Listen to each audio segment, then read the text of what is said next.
નમસ્કાર વિદ્યાર્થી મિત્રો, આજના લેક્ચરમાં આપણે નવું ચેપ્ટર સ્ટાર્ટ કરવા જઈ રહ્યા છીએ. અંકુશ કંટ્રોલિંગ. સંચાલનના વિવિધ ભાગરૂપે આપણે ઘણા બધા સોપાનો જોયા. ત્યાર પછી હવે આપણે અંકુશ પ્રક્રિયા વિશે અહીં ચર્ચા કરવાની છે, અંકુશ વિશેની વાત કરવાની છે. સંચાલનનું અંતિમ કાર્ય જેને કહેવાય એવું અંકુશ એટલે કે નિયંત્રણનું કાર્ય જે છે એની અંદર જોવા મળે છે. સામાન્ય રીતે અંકુશ કે નિયંત્રણને જે છે એક વિરોધાભાસથી જોવામાં આવતું હોય, પરંતુ અંકુશની નવી પરિભાષા કંઈક જુદી છે.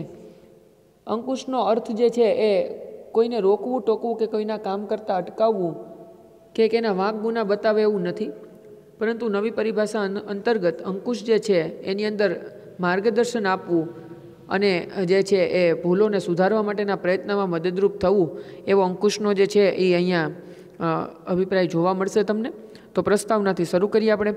ધંધાકીય એકમ નિશ્ચિત ધ્યેયને સિદ્ધિ અર્થે સ્થાપવામાં આવે છે. કોઈ પણ બિઝનેસ, કોઈ પણ ધંધો જે છે મિત્રો એ શરૂ કરીએ તો એનો અગાઉથી કોઈ નિશ્ચિત ઉદ્દેશ્ય હોય, કોઈ એનો ટાર્ગેટ હોય, કોઈ એનો ગોલ હોય જે અચીવ કરવા માટે, જે મેળવવા માટે એની સ્થાપના કરવામાં આવી હોય.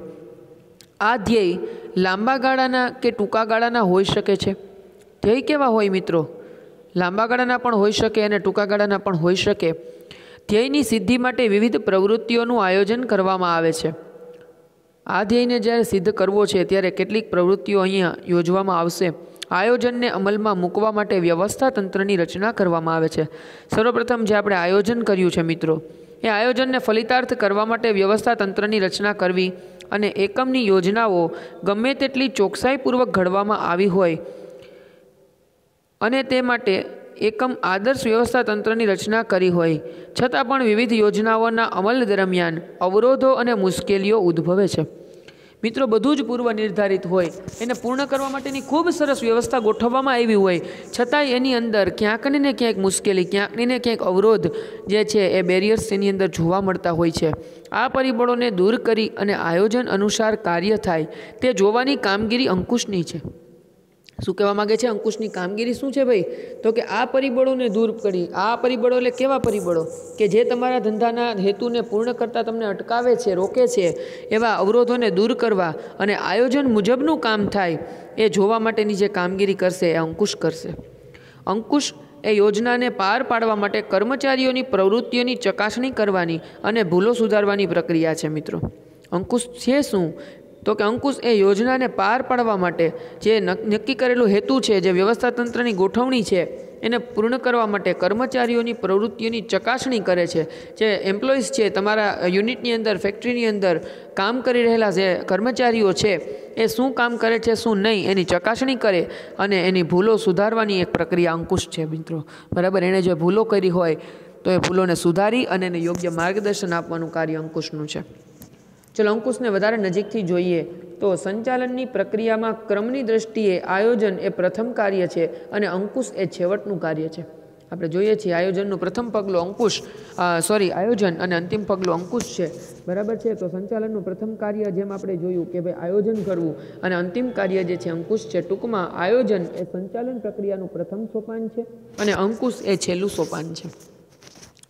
આયોજન મુજબ કાર્ય થાય, વ્યવસ્થા તંત્રમાં તે મુજબ સત્તા અને જવાબદારીઓની સોંપણી થાય.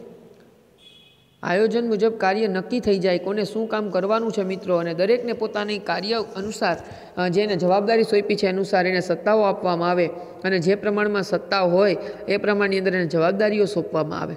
આમ કામગીરીની શરૂઆત થાય ત્યારથી જ અંકુશનું કાર્ય પણ શરૂ થાય છે. મિત્રો, શું કહે છે? કામગીરી જ્યાંથી શરૂ થાય, આયોજન જ્યાંથી શરૂ થાય ત્યારથી અંકુશની જરૂર છે. સંચાલનમાં થતા કાર્યોની પ્રગતિ, તેમની આયોજનમાં નક્કી થયેલા ધોરણો સાથેની સરખામણી અને આવતા વિચલનોની જાણકારી મેળવવાનું કાર્ય અંકુશનું છે. અહીં અંકુશની કેટલી મોટી ભૂમિકા બતાવી છે મિત્રો. આપણે સામાન્ય રીતે જેને આંકીએ છીએ એવું નથી. શું કીધું? સંચાલનમાં થતા કાર્યોની પ્રગતિ, મેનેજમેન્ટની અંદર જે કંઈ જે છે એ કામ થાય છે એને પ્રગતિશીલ બનાવવા, વિકાસશીલ બનાવવા એ પણ કામ અંકુશનું છે. તેમજ આયોજનની અંદર નક્કી થયેલા ધોરણો સાથેની સરખામણી ધોરણો સાથે સરખામણી એટલે શું? અહીંયા કમ્પેરિઝન કરવાની વાત છે મિત્રો, કે અગાઉ જે તમે નક્કી કર્યું હતું એ મુજબ તમારું હેતુ મુજબનું જે છે એ તમારું ફલિતાર્થ મળ્યું છે કે નહીં, તમારું અચીવમેન્ટ જે છે એ યોગ્ય છે કે નહીં, તમે જે ધારણા કરી હતી, જે ટાર્ગેટ સેટ કર્યો હતો એ મુજબનું કામ થયું છે કે નહીં. તો થયેલું કામ એટલે કે પરિણામ વાસ્તવિક અને જે આપણે ભૂતકાળની અંદર નક્કી કરેલું હતું કાલ્પનિક આપણું જે એક પ્રકારનો આપણો ગોલ હતો, ટાર્ગેટ હતો, એની સાથે બેને કમ્પેર કરો અને એનાથી ખ્યાલ આવશે કે તમારા નક્કી કરેલા ધોરણો કરતાં વધારે સારું થયું છે કામ, ઓછું થયું છે. તો આ બધું પણ અંકુશ કરશે.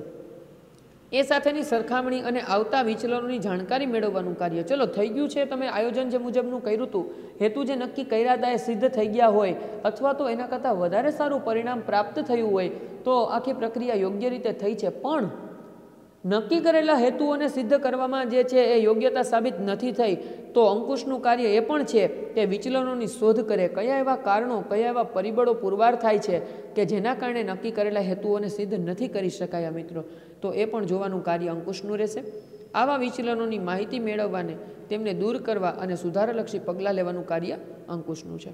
વિચલનોને ખાલી શોધવા એટલું જ નથી મિત્રો, ત્યાર પછી વિચલનોને દૂર કરવા અને વિચલનો દૂર થયા પછી સુધારાલક્ષી પગલાં લેવા, એવું કંઈક ફેરફારો કરો, એવો કંઈક સુધારો કરવો કે જેથી કરીને આવનારા સમયની અંદર આયોજન જે છે એ સુવ્યવસ્થિત રીતે થાય અને નક્કી કરેલા હેતુ અને સિદ્ધ જે છે એ કરી શકાય.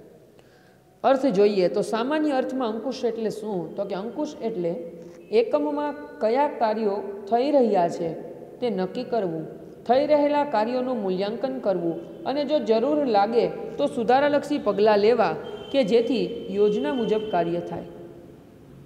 સામાન્ય અર્થમાં પણ ઘણું બધું કહી દીધું. બીજો અર્થ જોઈએ, આયોજન ધ્યેય નક્કી કરે છે અને અંકુશ તેને અસરકારક બનાવે છે. મિત્રો આયોજન જે પ્લાનિંગ છે, ફર્સ્ટ સ્ટેપ છે, એ શું કરે છે તો કે ભાઈ ધ્યેયને નક્કી કરે છે કે કયો ધ્યેય છે, કયો હેતુ છે કે જેને આપણે પૂર્ણ કરવાનો છે, અને અંકુશ જે છે એને અસરકારક બનાવવાનું કાર્ય કરશે. બરાબર, એને પૂર્ણ કરવા માટેનું કાર્ય અંકુશ કરે છે.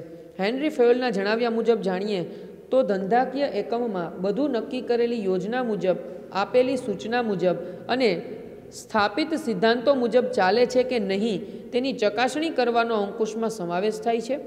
તેનો હેતુ નબળાઈઓ અને ભૂલો શોધી કાઢવાનો છે જેથી તે સુધારી શકાય અને ફરી થતી અટકાવી શકાય. નબળાઈ અને ભૂલ, જ્યાં વીકનેસ છે આપણી, કયો પોઈન્ટ વીક છે એ જાણી અને કર્મચારીને ગગલાવા, એને કાઢી મૂકવા, એને જે છે બદનામ કરવા, એને ઈગો હર્ટ થાય એવું કરવું, એને અપમાનિત કરવા એવું નહીં મિત્રો, પણ જ્યાં નબળાઈઓ છે, જ્યાં ભૂલો છે, જ્યાં વિચલનો છે એને શોધી અને એવા સુધારાલક્ષી પગલાં લેવા કે જેથી કરીને ભવિષ્યમાં ફરી પાછા એ રિપીટેશનમાં ન આવે. ઓકે, ત્યાર પછી પીટર એફ ડ્રકર શું કહે છે તો કે એના જણાવ્યા મુજબ અંકુશ એટલે પ્રયત્ન અને પરિણામ, સાધન અને ઉદ્દેશ્ય વચ્ચે સમતુલા સાધવાનું કાર્ય. અંકુશ એટલે શું તો કે પ્રયત્ન અને પરિણામ વચ્ચે. મિત્રો પરિણામ જે છે એ કાર્યના અંતે મળે, પણ કાર્યના હેતુ નક્કી થયેલા સમયથી આપણે એને પૂર્ણ કરવા માટેના પ્રયત્નો કરવા જોઈએ. ઉદાહરણ તરીકે વાત કરીએ કે ધોરણ 12ની અંદર તમે જ્યારે પ્રવેશ મેળવો છો ત્યારથી લઈને પરીક્ષા આવે ત્યાં સુધી તમે જે છે એ ભણો છો, એને જે છે કંઠસ્થ કરો છો, એને જાણો છો, સમજો છો અને જે કાંઈ એના માટેની એક્ઝામ માટેની પ્રિપેરેશન કરો તો આ દરેક પ્રકારના સારું પરિણામ મેળવવાના તમારા પ્રયત્નો છે. અને જ્યારે પરીક્ષાના અંતે તમારા હાથની અંદર એનું રિઝલ્ટ આવે છે, બરાબર, તો એ પ્રયત્નના અંતે આવેલું પરિણામ છે. તો આપણે છેલ્લે જોવાનું એ રહ્યું કે મેળવેલું પરિણામ જે વાસ્તવિક છે અને આઈડલ જે આપણું હતું, આપણો જે ટાર્ગેટ હતો, જે શરૂઆતની અંદર આપણે હેતુ નક્કી કર્યો હતો, એ બેને કમ્પેર કરો તો તમને ખ્યાલ આવશે કે પરિણામ પોઝિટિવ છે કે નેગેટિવ છે અથવા ઇક્વલ છે. ઓકે, તો અંકુશ જે છે એટલે પ્રયત્ન અને પરિણામ વચ્ચે, સાધન અને ઉદ્દેશ્ય વચ્ચે સમતુલા સાધવાનું કાર્ય. જો સાધન અને ઉદ્દેશ્ય કીધું છે મિત્રો, કારણ કે કોઈ પણ ઉદ્દેશ્યને મેળવવા માટે તમારી પાસે સાધન હોવું જોઈએ, એની પ્રક્રિયા. સાધન એટલે અહીંયા કોઈ મશીનરીની આપણે વાત નથી કરતા મિત્રો. તમે કોઈ ટાર્ગેટને પૂર્ણ કરવા માટે જે વે અપનાવો છો તો એ પાર્ટ ઓફ વે જે તમારી વર્કની અંદર આપેલું છે, એ તમે જે અપનાવેલી છે એ પ્રક્રિયા છે, એ પણ તમારું એક સાધન કહેવાય કે જેના દ્વારા તમે તમારા ઉદ્દેશ્ય સુધી પહોંચવા ઈચ્છો છો. તો અંકુશની લાક્ષણિકતાઓ જોઈએ. આયોજન સાથે સંબંધ. સૌથી પહેલાં શું કીધું છે કે અંકુશને આયોજન સાથે સંબંધ છે. કઈ રીતના છે તો કે આયોજન અને અંકુશ બંને એક સિક્કાની બે બાજુ સમાન છે. જેમ આપણે જોયું કે હક અને ફરજ એક સિક્કાની બે બાજુ જેવું છે મિત્રો, એમ આયોજન અને અંકુશ પણ એક સિક્કાની બે બાજુઓ જેવું છે. આયોજન યોજના ઘડવાનું કાર્ય કરે છે અને અંકુશ યોજના મુજબ કાર્ય થાય છે કે નહીં તે જોવાનું કાર્ય કરે છે. આયોજનનું કામ શું છે? આયોજનનું કામ જે છે ભાઈ યોજના ઘડવાનું છે અને અંકુશનું કામ જે છે એ યોજના મુજબ કાર્ય થાય છે કે નહીં તે જોવાનું કાર્ય છે.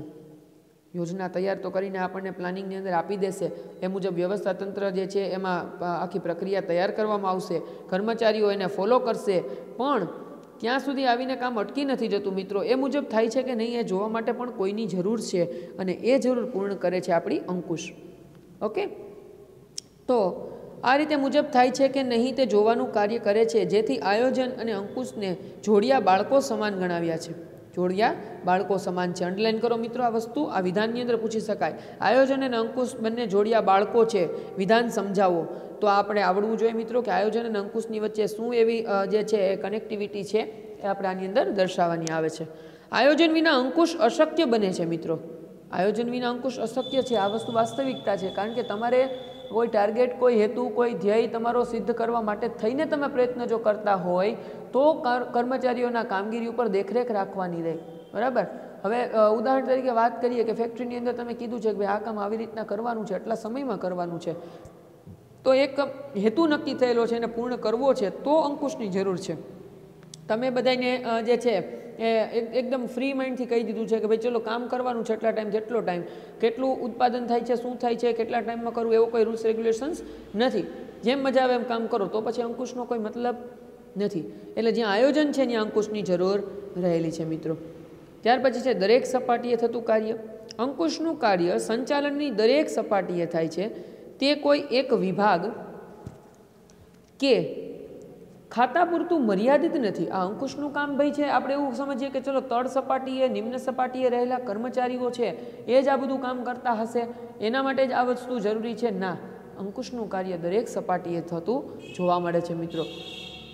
અંકુશનું કાર્ય સંચાલનની દરેક સપાટીએ અધિકારી કે હોદ્દેદારો દ્વારા તેમના તાબેદારો કે કર્મચારીઓ પર કરાતું હોય છે. અંકુશના પ્રમાણમાં વધારો ઘટાડો એ સંચાલનની સપાટી ઉપર આધાર રાખે છે મિત્રો. અંકુશના પ્રમાણની અંદર વધારો કરવો, ઘટાડો કરવો એ મેનેજમેન્ટની જે સપાટી છે એ પ્રમાણે જોશે. ઉચ્ચ સપાટીએ જુઓ તો ઓછું હશે, મધ્ય સપાટીએ થોડું એનાથી વધારે, અને નિમ્ન સપાટીએ સૌથી વધારે અંકુશનું કાર્ય થતું જોવા મળશે. ત્યારબાદ છે સતત પ્રક્રિયા. એકમની પ્રવૃત્તિઓ ઉપર એકવાર અંકુશ રાખ્યા પછી કાયમ માટે બધું આયોજન પ્રમાણે થશે તેવું માનવું એ ભૂલ ભરેલું છે. તમને શું કીધું? એકમની પ્રવૃત્તિઓ પર એકવાર અંકુશ રાખ્યા પછી કાયમ માટે બધું આયોજન પ્રમાણે થશે તે જોવું જે છે એ માની લેવું ભૂલ ભરેલું છે. તમે એક વખત એને જે છે રૂલ્સ રેગ્યુલેશન્સ બતાવી દીધા અને તમે એને એવું પણ કીધું કે ભાઈ જો આમાં કંઈ બ્રેક થશે રૂલ્સ, અદરવાઇઝ કોઈ નુકસાની થશે કે આયોજનથી વિરુદ્ધનું કાર્ય થશે તો તમને ફાઇન થશે કે વોટેવર કોઈ પણ એની જે છે એ સજા થતી હોય એ પ્રમાણે થશે એવું તમે કહી દીધું. એટલે બધા કર્મચારીઓ હવે બધું કામ યોગ્ય રીતે જ કરશે કાયમી ધોરણે, એવું જો તમે માની લેતા હોય તો એ ભૂલ ભરેલું છે. વાસ્તવમાં દરેક કર્મચારીઓની પ્રવૃત્તિઓ ઉપર સતત દેખરેખ રાખવી, તેના વિચલનો દૂર કરવા માટે પ્રયત્નશીલ રહેવું પડે છે. ભાઈ માણસો કામ કરે છે, કોઈ મશીનરીઓ નથી કે ભૂલ ના કરે. મશીનરી અમુક સમયે સર્વિસ માગે અને એ પણ બગડી જાય તો અહીં તો તમારે જીવતા જાગતા માણસોની સાથે વર્ક કરવાનું છે ભાઈ. તો એક વખત તમે એને અંકુશની બીક બતાવી દીધી, નિયંત્રણ બતાવી દીધા અને પછી એવું તમે માની લો કે હવે કાયમી ધોરણે એ લોકો યોગ્ય જ કાર્ય કરશે તો એ તમારી ભૂલ છે, એવું ન શક્ય બને. એટલા માટે કાયમી ધોરણે એના ઉપર દેખરેખ રાખવી, વિચલનોને દૂર કરવા પડે છે. ગુણવત્તા જાળવણી અંકુશ અને ખર્ચ ઉપર અંકુશ જેવી મહત્વની સતત પ્રવૃત્તિઓ છે. જો ગુણવત્તા જાળવવી મિત્રો, ક્વોલિટી મેન્ટેન કરવી, કામ તો થશે પણ કામ કેવું થવું જોઈએ? ક્વોલિટી વાઇઝ બેસ્ટ કામ થવું જોઈએ. અને અંકુશ અને ખર્ચ ઉપર ગુણવત્તા જાળવણી અંકુશ અને ખર્ચ ઉપર અંકુશ જેવી મહત્વની સતત પ્રવૃત્તિ છે. ખર્ચ ઉપર એ અંકુશ, ભાઈ કોસ્ટ જે છે એ નિયંત્રિત રહે એ પણ જોવું પડશે. બોલો વસ્તુ સારી બનાવવા માટે થઈને ખર્ચો બહુ વધારે થઈ ગયો અને એમઆરપી એટલી બધી ઇન્ક્રીઝ થઈ ગઈ કે જે માર્કેટમાં કોઈ પરચેસ કરવા માટે રેડી નથી તો પણ તમારું સેલિંગ ઘટવાનું છે.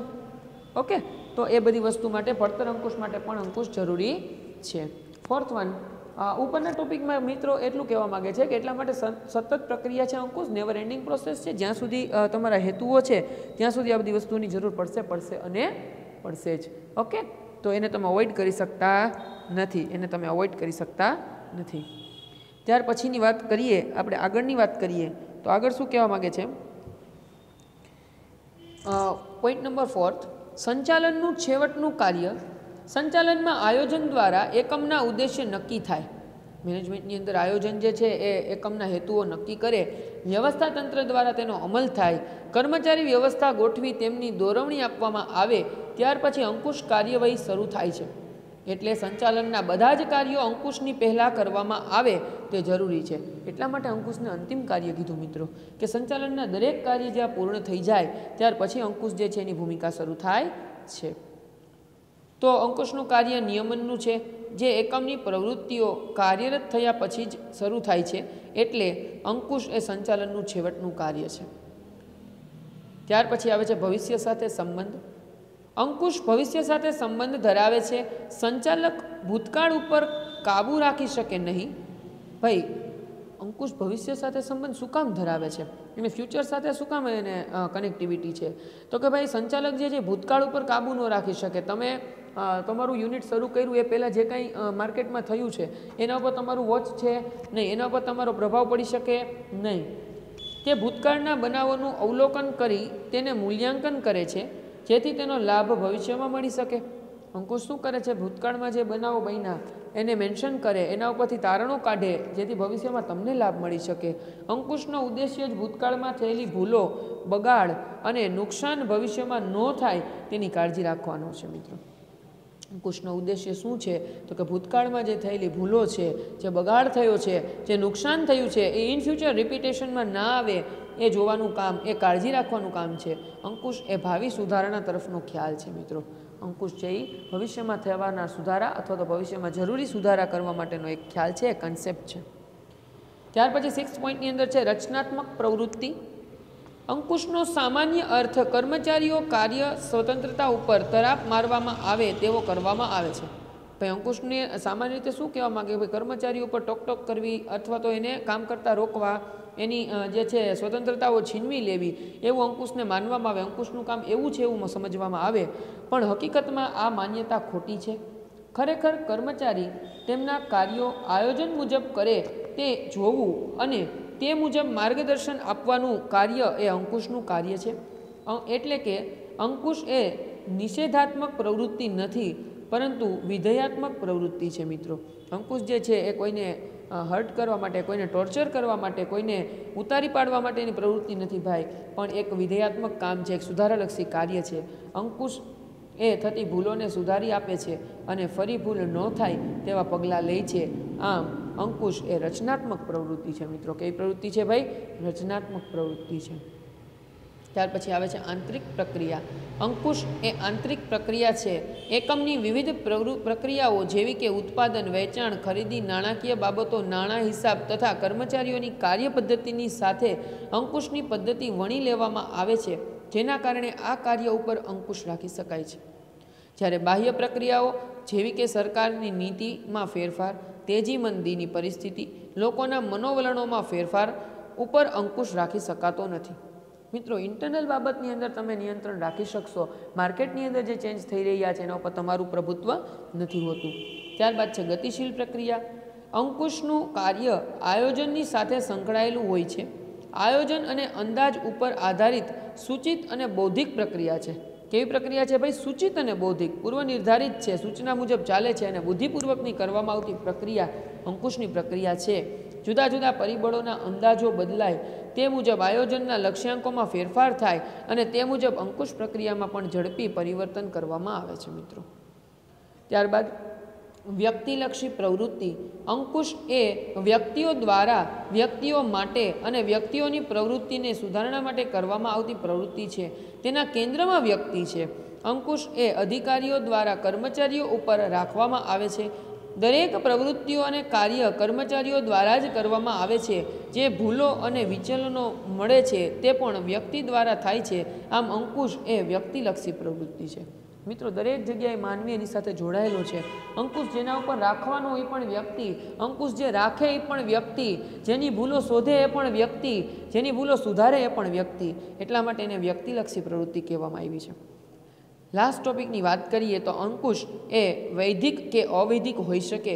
એકમમાં વ્યવસ્થા તંત્ર અને ઉત્પાદનની પ્રવૃત્તિઓના સંદર્ભમાં અંકુશની વ્યવસ્થા વૈદિક સ્વરૂપે સ્થાપવામાં આવે છે, પરંતુ સમય જતાં એકમમાં અવૈદિક સ્વરૂપની અંકુશ વ્યવસ્થા પણ વિકાસ પામે છે. આવી અવૈદિક અંકુશ વ્યવસ્થા કેટલીક વખત વધુ અસરકારક સાબિત થાય છે. નિયંત્રણો રાખવાનું કાર્ય શરૂઆતમાં સ્ટ્રિક્ટલી આપવામાં આવ્યું હોય એકમ દ્વારા, પણ જેમ જેમ સમય જાય એમ એમ અંકુશ પ્રક્રિયા જે અવૈધિક બનતી જાય, લોકોની સાથે સંબંધ સ્થાપિત થાય, પરિસ્થિતિઓને અનુલક્ષી અને અંકુશ પ્રક્રિયા હોવા છતાં પણ ઘણીવાર કેટલાક પ્રકારની છૂટછાટો કર્મચારીઓને આપવામાં આવતી હોય છે મિત્રો, અને વધારે સારી રીતે અસરકારક સાબિત પણ થતી હોય છે. તો આમ અંકુશના આપણે લાક્ષણિકતાઓને વિશે વાત કરી મિત્રો. ત્યાર પછીના હવે આપણે આવે છે અંકુશનું મહત્ત્વ, જે આપણે નવા લેક્ચરની અંદર જે છે એ નવા અને પછીના બીજા લેક્ચરની અંદર સ્ટાર્ટ કરીશું મિત્રો. તો જે આપણે સમજ્યા છીએ અને વ્યવસ્થિત રીતે એકવાર રીડ કરજો. હોમવર્કની અંદર તમારે ફેરબુકમાં સ્વાધ્યાયના પ્રશ્નો લખવાના છે, અંકુશ પ્રક્રિયાના પણ આખું સ્વાધ્યાય આપણે લખવાનું છે, તો એ ફેરબુકની અંદર લખજો. ફરી પાછા જ્યારે આપણે સ્કૂલે મળીએ ત્યારે તમારે મને સબમિટ કરાવવાનું થશે મિત્રો. તો જે સમજ્યા છે એને વ્યવસ્થિત એકવાર રીડ કરજો. ફરી પાછા નવા ટોપિક સાથે નવા લેક્ચરમાં આપણે મળીશું.